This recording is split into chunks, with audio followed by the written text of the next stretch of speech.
Welcome back to Pod Save the World. My guest today is Bill Burns. Bill was the Deputy Secretary of State until 2014, but he is a career staffer at the State Department, which means he has served under Republicans and Democrats. He's also served as the U.S. Ambassador to Russia, U.S. Ambassador to Jordan. He's one of the most professional, intelligent people I've worked with. He's someone I greatly admire. We talked about Russia, what it means to be a back channel. When is that appropriate? When is it not? We talked about Trump's visit to Europe and his dust up with NATO. We talked about Bill's efforts leading the Iran talks and what it means to be an ambassador and to have discretion in an age where WikiLeaks and Twitter is kind of putting it all out there. It was a great conversation. I really appreciate him joining, and I think you'll enjoy listening. Bill Burns, thank you for joining and for all the work you've done. Oh, Tommy, thanks so much for having me. Well, thank you for making time. So I was hoping we could start with Russia because you have more experience living in and working with Russia than most people I'll ever speak to, and certainly more than most people who are on the news talking about the subject. You wrote an op-ed in the New York Times in January that warned against fooling ourselves into thinking that there's easy ways to cooperate. You wrote that the legitimacy of Mr. Putin's system of repressive domestic control depends on the existence of external threats. Can you talk about what that means and how President Putin's worldview impacts our ability to work with him on other policy areas? Sure, and I'd be glad to. And Russia's always a big, complicated subject, especially when you're talking about Putin's Russia. You know, when Putin first became president, now more than 15 years ago, I think the basic social contract he tried to establish with Russians was, you stay out of politics, that's my business. What I'll provide in return are rising standards of living and rising economic growth rates. And that worked pretty well when he was surfing on $110 a barrel oil. Right. But then when oil prices dropped to half of that figure and the sanctions that were imposed after the Ukraine crisis a few years ago started to kick in, it wasn't so easy for Putin to hold up that kind of social contract. So he substituted something that came naturally to him given his KGB training, which was basically a very chauvinistic view of the rest of the world, pointing at enemies at the gate at other countries, particularly the United States, who he argued were trying to keep Russia down. And so his argument was, I need this tight system of domestic control, a repressive system at home, because we've got external enemies out there who are threatening Russia's best interests. Right. And so, I think what you hear Trump talking about is, well, maybe we can find a way to cooperate on just counterterrorism or just work together in Syria to sort of try to fix the civil war and fix the political situation there. Do you think that there are ways to carve out those issues and focus on counterterrorism in the same way Obama did with nonproliferation, or are they just not applicable? No, I think there are ways. We have to be pretty cold-blooded about this, just as Putin himself is as he looks at the United States. There are areas which serve both of our interests. Counterterrorism cooperation can be one of them. As you said, nonproliferation is another, since the United States and Russia are still the two biggest nuclear powers in the world. My only point is that we shouldn't kid ourselves into thinking that there's some grand bargain that's possible out there where we can, in effect, trade, cooperation on counterterrorism against, compromises on questions like Ukraine or other issues that divide us. Mm-hmm. Even on counterterrorism, we have to be a little bit careful because the Russians carry a fair amount of baggage with them, too. In Syria, for example, where, they've supported the regime of Bashar al-Assad, which has been responsible largely for the killing of 500,000 people there, mostly Sunni Arabs, who are 70% of the population of Syria. And so, when you've alienated well over half of your population, it's going to be hard to portray yourself when you're still supporting Bashar al-Assad as the key to, defeating Sunni extremist groups. Right. One thing we've heard a lot about lately is meetings between Trump administration officials and Russian officials. Most recently, it's reports from the weekend that Trump's son-in-law and counselor, Jared Kushner, was trying to develop a back channel to Moscow, a direct line to Moscow. I was hoping we could step back for a bit and talk about this idea of a back channel, maybe demystify it a bit, talk about when it's appropriate and how it's been used. You were the U.S. ambassador to Moscow, and I imagine you were tasked to deliver any number of private messages to the government. You were also a member of a small team that held secret talks with Iran, which I'd love to get into in more detail later.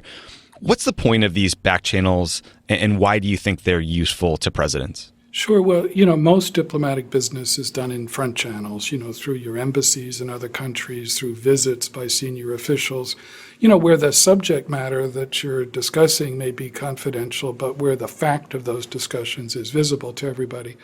But occasionally back channels are useful for governments, whether the subject matter is really sensitive or you want to test whether you can make progress without the glare of publicity, or sometimes when those front channels are really limited. You mentioned the example of Iran, which was one of them. We used the government of Oman in the Gulf to help facilitate that. Henry Kissinger, more than 40 years ago, used the Pakistani government to set up a direct back channel with the Chinese government in the early 1970s. Ben Rhodes, helped pioneer the conversations with the Cubans in the second term of the Obama administration, using the good offices of the Vatican. So those kind of circumstances, back channels can be very effective. But generally what they do is provide you that quiet opportunity to test the proposition, whether you can make some progress. And then you basically make the handoff to a front channel to continue the process. Right.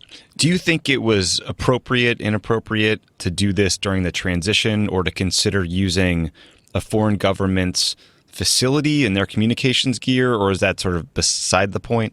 No, I think it's really inappropriate. In fact, it's foolish. I mean, all I know is what I, read in the media.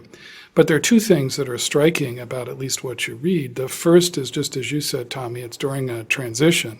And generally in our country, there's one government at a time. So while it's natural for there to be context between foreign governments and an incoming administration, generally, you make very clear that you're deferring to the president and the government that's still in power until January 20th.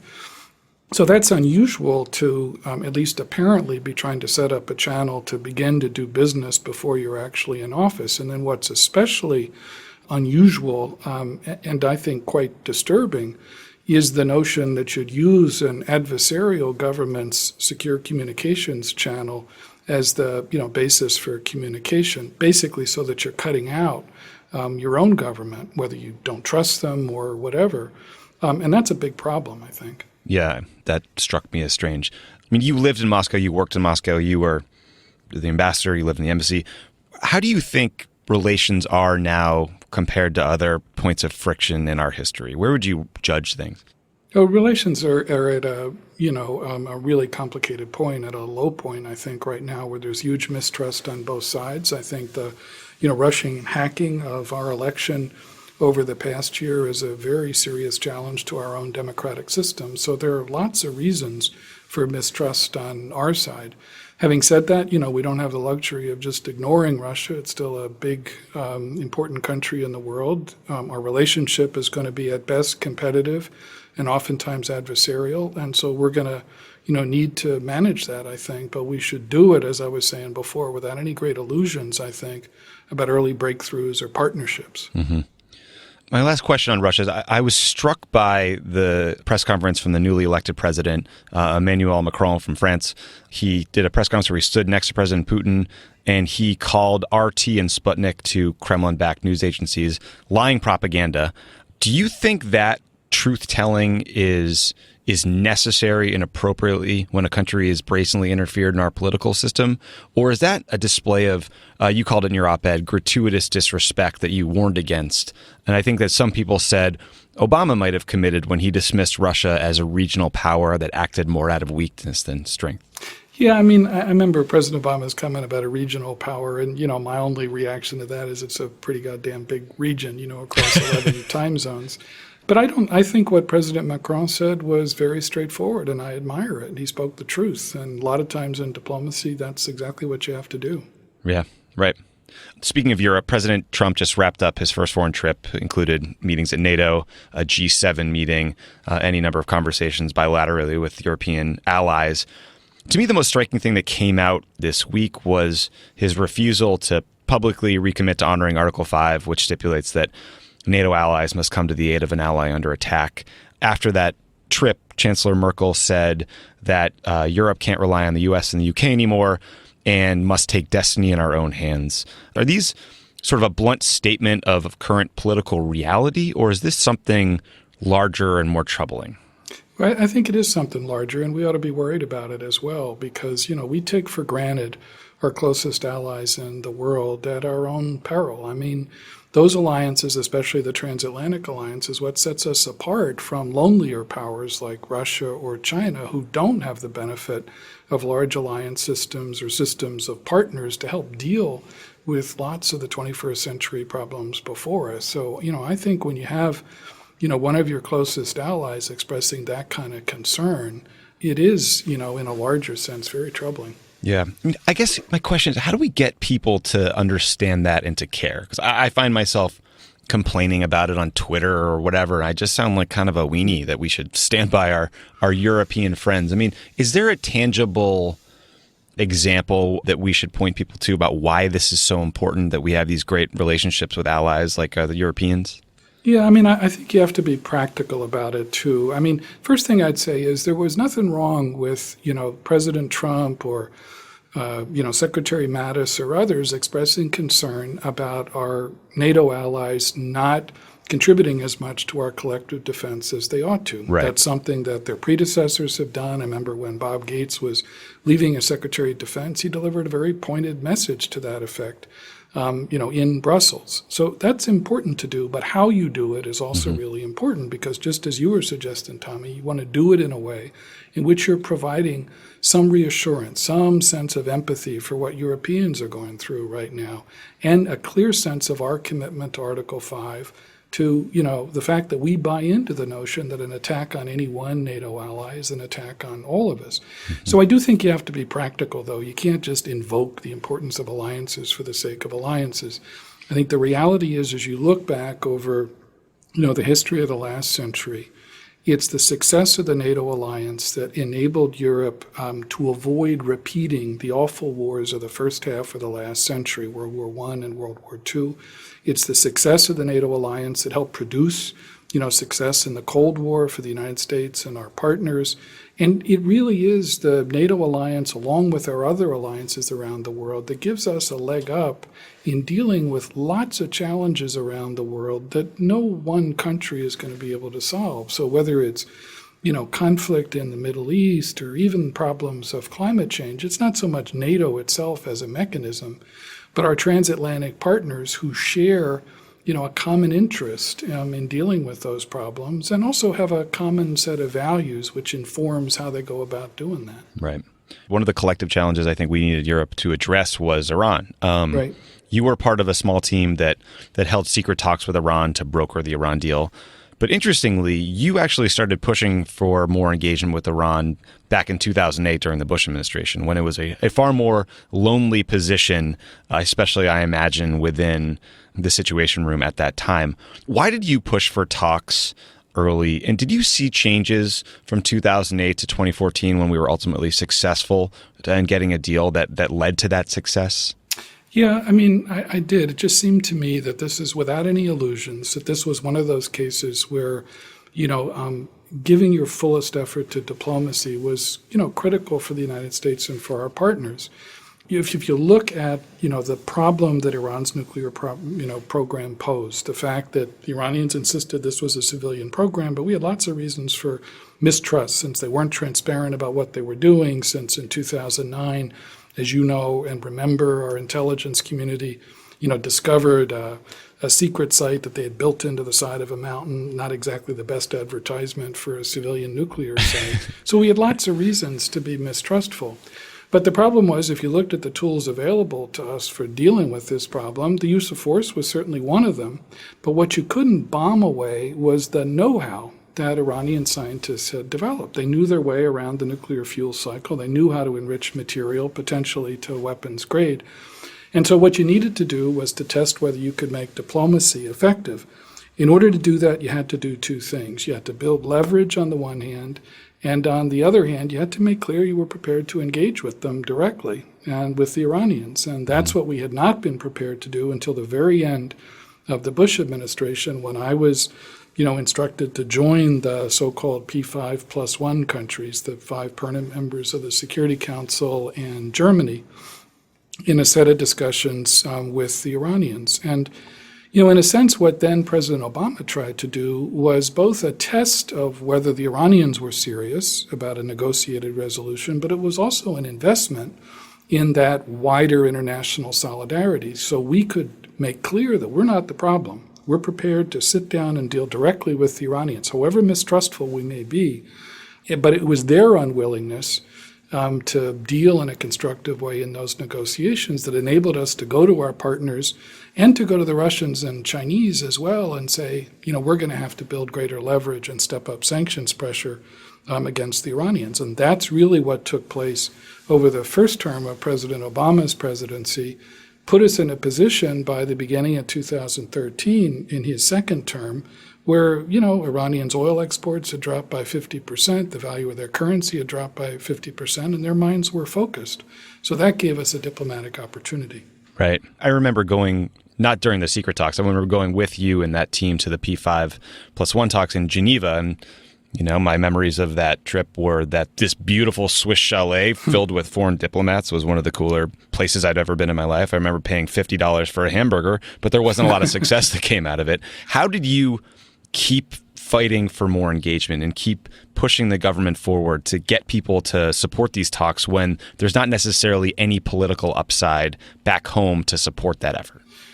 Well, I think all of us understood, certainly President Obama and Secretary Clinton and then Secretary Kerry understood what was at stake, because the dangers of failing diplomatically, of failing to work on an arrangement to constrain the Iranian nuclear program, brought you closer to the very real possibility of military conflict. And we've seen, the huge cost of military conflicts in the Middle East over the last 15 years. So there was a lot at stake, and I think all of our minds were focused as well.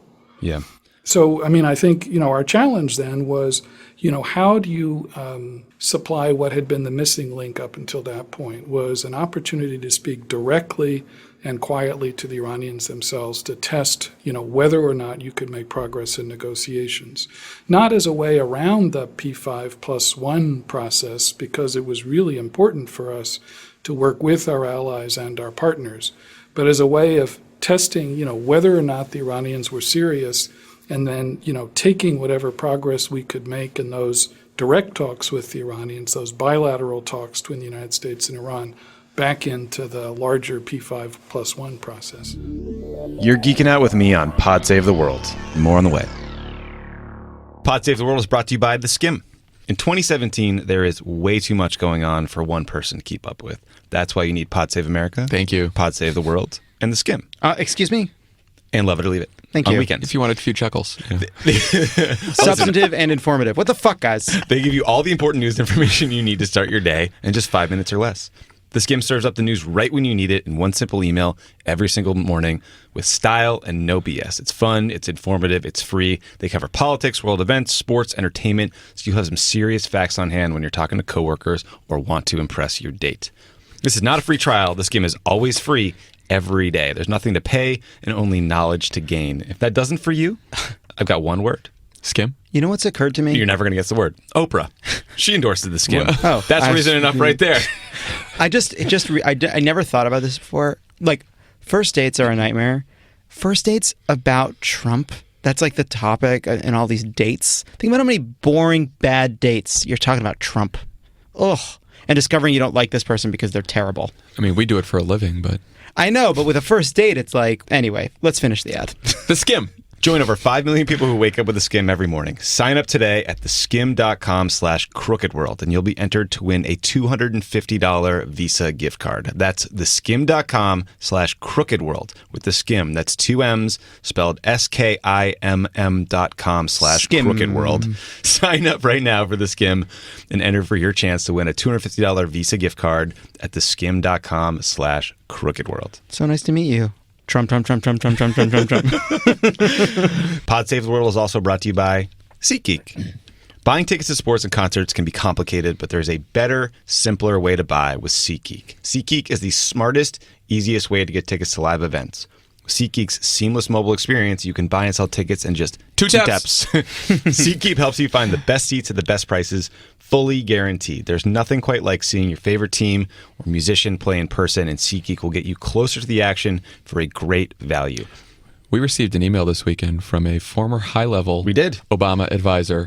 I'll remain nameless because he didn't ask us for this, but he said that he's a convert to SeatGeek and he will never From use an those alternative company. and he will never use those other services it was again. an unsolicited email. I have the app on my phone. You guys have the app on the phone. It's the easiest way to shop for tickets. 2 taps, you can find the seats you want. And it's designed to make your ticket buying experience easier than ever. It saves you time and money by searching multiple online ticket sites to compare prices and find amazing deals. The high-level love it or advisor. leave it over to the fucking Guys, SeatGeek nonsense. I don't know what's going on with these other ticket processes, but they're not as good as SeatGeek. I'm now going to reveal that the high-level advisor was Bill Ayers. Billiards. It was Tony Rezko. What about you, Tony Rezko? Are you using SeatGeek? That's where he buys all his plots of land. And to get you the most bang for your buck, SeatGeek grades every ticket based on value to help you immediately identify the best seats that fit your budget. Every purchase is fully guaranteed, so you can shop for tickets on SeatGeek with confidence. Make SeatGeek your go-to app for finding the best deals on every type of ticket. Best of all, my listeners get $20 off their first SeatGeek purchase. Just download the app and enter promo code WORLD today. That's promo code WORLD for $20 off your first SeatGeek purchase. President Trump just got back from Saudi Arabia, where he gave a speech during which he called on Arab leaders to further isolate Iran. That strategy of aligning mostly Sunni Arab nations against Iran felt very familiar. It felt like a return to something that had been tried. Do you think that kind of pressure track has a chance of success, or is there a better strategy out there that you think we should consider? Well, I mean, the real challenge right now, I think, is to do 2 things simultaneously, and that's always a big challenge in diplomacy. The first, I believe at least, is to continue to implement the Iranian nuclear agreement, which was finally reached, a couple of years ago, and which I do think is the best of the available alternatives preventing the Iranians from developing a nuclear weapon. But at the same time, to embed that effort in a wider strategy, which recognizes that, Iranian actions threaten our interests, threaten the interests of a lot of our friends across the Middle East in some, pretty serious ways. And so we have to work with, our Arab partners to push back against that, but not to do it in a way which, causes us to walk away from the Iranian nuclear agreement. And all of that is a lot easier said than done, but that's really the dilemma out there right now. Yeah. He also told those same leaders, I think it was a GCC meeting or a group of Arab states, that the U.S. would no longer lecture them on issues like human rights. And that comment kind of brought me back to those first tumultuous months of the Arab Spring, when we were constantly trying to strike the balance between standing up for universal rights like freedom of expression and assembly with not interfering in the affairs of a sovereign country or being perceived as interfering in the affairs of a sovereign country. I'm wondering what you thought of those remarks. And, critics of Obama's policy, you might say, you supported the protesters in Egypt. You said Hosni Mubarak, the president of Egypt, must go. And look what that got us. It's a much less reliable ally. Their economy has collapsed. We'd be better off if we'd back the guys in charge. I mean, it's one thing to talk about sort of tone and style. And, most people around the world don't like being lectured to or patronized by the United States. So I can understand that part. But I think it's a huge mistake for the United States to go mute on, issues of human rights. And I say that not just for moral or ethical reasons, because of, what we value most in our own system, political and economic openness, a respect for human dignity, a sense of possibility. But there's also a practical concern, because leaderships and societies which don't address those kind of concerns, which don't respect people's dignity, ultimately become brittle and break. And that's what happened, as you well remember, 6 years ago at the beginning of the Arab revolutions and the Arab Spring. And so, it just makes practical sense to be clear as friends that, governments need to take those things into account and begin to open up opportunities for their own citizens to have a greater sense of economic possibility and political possibility, a respect for minority rights, respect for, the various kinds of freedoms which are so important for us. And, how you go about doing that is going to vary from relationship to relationship. There are going to be some complicated trade-offs sometimes in relationships where we have to hold our noses about some kinds of abuses because people perceive a kind of immediate, security need that we have to pay attention to. But I just think it's a huge mistake, and it's very short-sighted for us to think that those issues are just going to go away. Right. The Arab Spring is going to end up repeating itself if leaderships in that region don't pay attention to those kind of challenges. Yeah, I mean, I think that's one of the most interesting things is clearly there's been a lot of change, but there hasn't been a lot of political reform in most of these countries. But what you're describing is like a tough love conversation. Mm-hmm. How did you, as a diplomat, fly to a foreign capital as a guest in a foreign head of state's office and push them on these things or call them out on human rights abuses, for example? I mean, was that difficult? It's always hard because the natural human temptation is to make it, number 15 on your list of issues you're going to cover in your talking points, and you never quite get to it. But as I said, that's what I think good diplomacy is about. You got to be just as direct about difficult subjects like that as you are, about issues of common interest and cooperation. And so, I can remember lots of different times, whether it was in the Middle East or in Russia or other places I served, where it was really important to raise those kind of issues of abuses, whether it was in Russia, abuses that were taking place when I served there the first time during the war in Chechnya in the mid-1990s, where you saw horrific abuses, committed against civilians. And then, same thing was true in dealing with, a number of our Arab partners, whether it was President Mubarak in Egypt or others, where it was important to raise those kind of issues. You can try to put them in terms of their self-interest and the importance of them if they want to attract foreign investment and open up their economies, to pay attention to the rule of law, because that's going to matter in practical economic terms. But you also got to raise some really uncomfortable issues related to human rights as well. You don't always have to do it at great length in public, but you've got to mix, being willing to raise those issues publicly with a willingness to, just as you were suggesting, engage in some tough love privately too. Right. One of the things that I think made you a great diplomat is that you're known for your discretion. You're a soft-spoken person. I was in 1,000 meetings with you in the Situation Room, and even when you were the most senior person in the room, you were rarely the person who spoke the most. You listened. You didn't speak to hear yourself talk. Is that a lost art? And how do we conduct diplomacy in an age of Twitter, in an age of omnipresent surveillance? How do you have discrete diplomatic conversations with social media and WikiLeaks looming around everything we do? Yeah, it's a good question, Tommy. And I think a lot of those times when I probably wasn't filling the air with my own wisdom, it was simply because I didn't have a lot to offer, given some of the issues we were dealing with in that wonderful room with no windows, the Situation Room. I think diplomacy, this won't surprise you since I did it professionally for 3.5 decades, remains as important as ever, because even in an age of, sort of information technology revolution, where there are lots of different ways for people inside governments and outside governments to communicate, it's still, a lot still depends on building human relationships and having a practical sense of how you navigate other societies overseas in the pursuit of American interests, and then being able to explain American policy in terms that people understand. So you got to take advantage of all of those new means of communication, social media and everything else.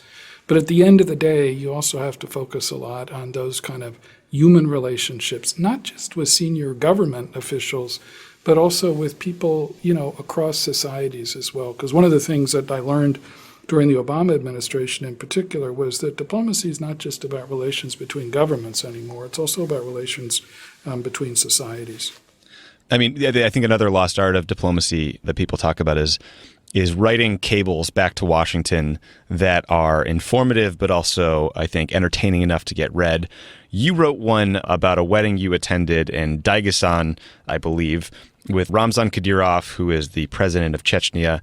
That is, when it was finally released as part of the WikiLeaks cache, was seen as one of the most entertaining write-ups of a wedding in a political situation ever read. I don't know if you're allowed to describe that, or if you can talk more generally about how you approached the need to report back to Washington about what you were seeing and how to get people to actually pay attention to it with the need for discretion in the conversations you were having. Yeah, well, actually, that particular cable was written by a colleague of mine.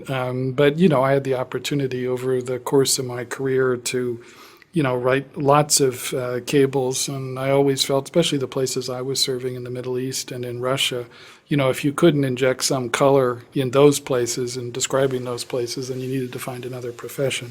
And I continue to think that, in a world in which we're just deluged with information, good diplomatic reporting, just like good journalism overseas, helps people to distill what's most important about a particular issue and helps people understand that flood of information that they're literally drowning in sometimes. And in order to get people's attention and sharpen that focus, sometimes you want to illustrate that, whether it's with a colorful conversation you just had or, some odd event that you just witnessed in another country. So there's an art to that. And I think good diplomats can continue to be really effective, even at a time when, compared to when I came into the Foreign Service 3.5 decades ago, the amount of information flowing around out there is vastly greater. You're listening to Pod Save the World. Stick around. There's more great show coming your way. Pod Save the World is brought to you by Blue Apron.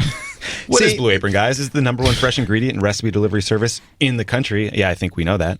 Their mission is to make incredible home cooking accessible to everyone. They achieve this by supporting a more sustainable food system, setting the highest standards for ingredients, and building a community of home chefs.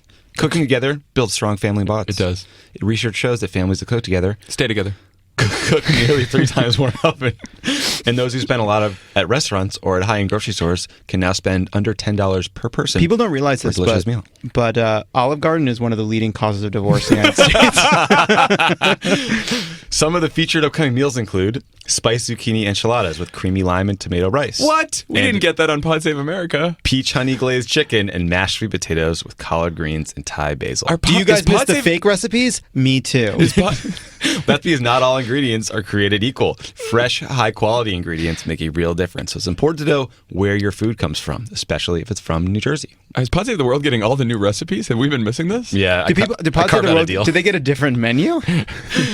Check out this week's menu and get your first 3 meals free with free shipping by going to blueapron.com/crookedworld. The Pod Save the World menu is sort of like how Disney at Epcot has that round the world thing. I love that. Oh, how fun is that? We're eating French food in Florida. You will love how good it feels and tastes to create incredible home-cooked meals with Blue Apron. So do not wait. That is blueapron.com/crookedworld. Blue Apron, a better way to cook. Switching gears a little bit, the Trump administration has proposed huge cuts to the State Department's budget, to USAID's budget for foreign assistance. A lot of observers and members of Congress have said that budget's dead on arrival. It's not going to happen. But at the same time, you have a Secretary of State that hasn't filled many, if any, of the top jobs in the agency. I was wondering if you could help us understand in practical terms what that lack of staffing means, what isn't getting done, and what troubles you about the proposed cuts and the seeming refusal to hire a team. Sure. Well, this is of all the different transitions I've witnessed, and I've seen 5 or 6 of them from one administration to another over the course of my career, this is the slowest one in terms of putting people in senior positions. I think, as you were saying, in the State Department now, there's only about 2 or 3 of 50 positions that have to be confirmed by the U.S. Senate in which you actually have appointees in place. And I think probably about 40% of our embassies overseas right now are lacking an ambassador. So that costs you, I think, in a number of different ways, in part because it's probably going to be the beginning of 2018 before you have, some critical assistant secretaries in place, the ones running the big regional bureaus covering the Middle East or Asia or Europe. And that comes at a cost. I mean, first, it tends to marginalize the State Department in Washington terms, where, you're not represented consistently at a senior level. Second, it marginalizes you sometimes with foreign governments who get kind of accustomed to working around the State Department. And third, I think it marginalizes diplomacy, in a sense, in the wider arc of American foreign policy. And it kind of reinforces a pattern that we've seen, in my view anyway, all too often since 9/11, where the tool of first resort in American national security policy is the U.S. military. Now, I have enormous admiration for the U.S. military. It's by far the best and most effective in the world. But any number of senior U.S. military officers that you and I both know will be the strongest advocates for, well-resourced diplomacy, because what you want to try to ensure is that you're making every effort and exhausting every tool short of the use of force to try to prevent conflicts from breaking out or minimizing their consequences. And that means that you got to focus on diplomacy as your tool of first resort, not as a kind of under-resourced afterthought. And that's one of the sort of dangerous patterns, I think, in which we can fall into. You know, I spent a lot of time in the State Department over the years. There's a hugely powerful case for streamlining the State Department, and you know, you've got too many layers of authority sometimes there.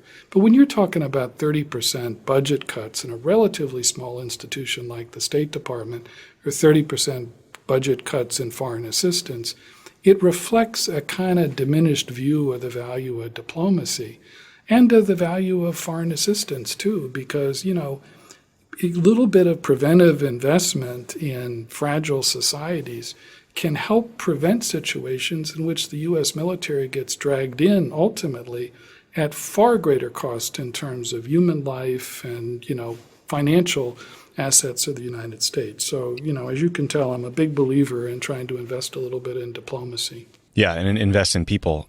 I think people don't always understand what a career staffer means and a political staffer. You were someone who was a foreign service officer. You served in all these countries. You speak several languages. Why did you get drawn to the State Department? And what is your, you know, if you're a 17, 18-year-old, 20-year-old kid listening to this, what would your pitch be to him or her about why they should join the Foreign Service and serve their country? Well, I mean, just in terms of my own background, I grew up as an Army brat. My dad was an Army officer, and so I kind of moved all over the place around the United States and in Germany when I was a kid. But through my father's eyes, I developed, you know, a real appreciation for public service. And so I wanted to try something a little different than he had done in terms of public service. And when I was in graduate school in England, I went down to the U.S. Embassy and took the Foreign Service exam, and much to my surprise, passed it. Entered the Foreign Service, certainly did not expect to be doing it for more than a few years. And, you know, 33 years later, I was still at it.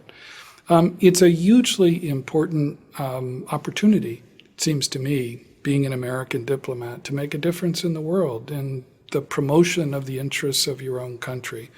There's nothing that I found quite as satisfying professionally as representing your country overseas. You know, whether you're a junior diplomat or as an ambassador, you're the embodiment of the United States for a lot of people overseas, not just those in governments. And, you know, it's a real source of pride to be able to represent your country, its interests, its values, and to make a difference in the world. It has its share of frustrations. It can sometimes be very complicated for your family and your kids moving from school to school. There's no such thing as zero risk in diplomacy. And, you know, sadly, I've seen a number of my colleagues, you know, killed while serving overseas during the course of my career. But it's usually satisfying. I remember there's a famous quote from Teddy Roosevelt, the former president, who once said that life's greatest good fortune is the opportunity to work hard at work worth doing. And, you know, by that standard, I was extraordinarily fortunate to be an American diplomat. And a lot of presidents were extraordinarily lucky to have you on their team. Somehow the United States survived, my 33 years. Well, so here's my final question for you. President Trump allegedly pressed the FBI director, Jim Comey, repeatedly for his loyalty, and Comey says he appropriately refused. I know, neither of us have any knowledge of that conversation. I'm not trying to make this partisan, but it's an interesting debate because you served under Democrats and Republicans. Obviously, the answer is, you were loyal to your country first, foremost, and period. But I'm curious how you think about loyalty generally, because there is some loyalty to the person in charge at that time, right? There's loyalty to their policies, to being discreet about their views and deliberations. How did you think about that question when you were serving in government and when you served as an administration shifted from one individual to another? It's a really good question, Tommy. I think you got to think of it in two ways. In the first sense, the most obvious one, there's a professional discipline that's involved. You owe it to the people who were elected or appointed, as in the case of a Secretary of State, to carry out policies that reflect their decisions. And even if you have serious reservations about them, not to run off to the press and leak information. That's a part of the discipline that comes with the oath that you take and your loyalty. But there's another kind of loyalty which I think is equally important, and that is that you are duty-bound to be honest when you have concerns and to speak truth to power. And that is a very difficult thing to do inside institutions sometimes, in the State Department, for example. In the run-up to the Iraq War in 2003, I was running the Middle East Bureau in the State Department. Colin Powell was the secretary. And I think most of my colleagues in the Near East Bureau had real misgivings about the way in which we were going about preparations for that conflict, which turned out to be, I think, a tragic dead end and a huge mistake in American foreign policy. We tried as best we could to express our concerns. I remember Powell asked at one point one morning at our senior staff meeting if we could produce, a kind of memo which he could send to the White House, which would lay out all the kinds of things that could go wrong. And about 7 o'clock that night, I remember he called and said, "Where's the memo?" We were on about page 15 of a memo that we'd entitled The Perfect Storm, which, reflected as best we could some of our concerns about what could happen in a post-conflict Iraq after Saddam Hussein was pushed out of power. And I reread it a few years ago, and we got it about half right. We got some things right and missed others. But I use it only as an example of an honest effort, at least, to provide our best judgment, even if it was inconvenient for some of the people who were then making decisions. That's what you're duty-bound to do, and that's a part of loyalty as well inside the government. Some of my colleagues, whether it was over Iraq or, in the Balkans over Bosnia in the 1990s, felt they couldn't in good conscience continue to serve because they disagreed so adamantly with policy, and they resigned. And I had huge admiration for those who did that, and I respected their decisions. But I also had admiration for people who stayed within the system, but who were honest enough to reflect their concerns. Yeah. I mean, just thinking about that memo a bit, when you think back to the run-up to Iraq and then managing everything that came after, and when you think about the agonizing deliberations we went through in the eventual decision to ultimately engage in Syria and arm opposition and support others, did you think we overcorrected from the experience from Iraq and that we were too hesitant to engage in Syria at a time when it might have made a difference? Yeah, it's a really good question, and I've agonized over that myself, as I'm sure you have and lots of our colleagues have. It's always difficult to determine, what's overreach of the sort that I think we saw in Iraq in 2003 and what's underreach as well. And in American foreign policy, you're always pulled back and forth between those two things. I guess as I look back on Syria, and I certainly have no monopoly on wisdom on that issue, I got a lot of things wrong over the years. I think it's hard to argue, given the magnitude of the human disaster that's unfolded there, that we shouldn't have tried harder earlier in the conflict. Some combination of things, through a more aggressive arming of the opposition, a willingness to use in a carefully measured way U.S. force at different points, harnessing the efforts of a lot of regional players who are pulling in different directions. That might have made a difference, might have given us some greater leverage to produce a serious diplomatic process in Syria. I can't, say with any kind of certainty that would have been the case. And I had a huge respect for a lot of President Obama's concerns during that period. But it's hard to argue when you're looking at, nearly 500,000 deaths in Syria and the consequences of spillover from Syria into the neighborhood and into Europe itself, that, we shouldn't have tried a little bit harder earlier on. One of the things that, if you add up everything that the United States did over a period of 4 or 5 years in terms of support for the opposition and some of the other steps we've taken, it's actually, a fairly significant expenditure of American capital, but we did it over, in such a gradual way that I think it lost some of the impact it might have had. So maybe if we had telescoped it a little more earlier on in the conflict, it might have had a bigger impact. Agonizing over these issues is right, and I think we all will think about this for a long time.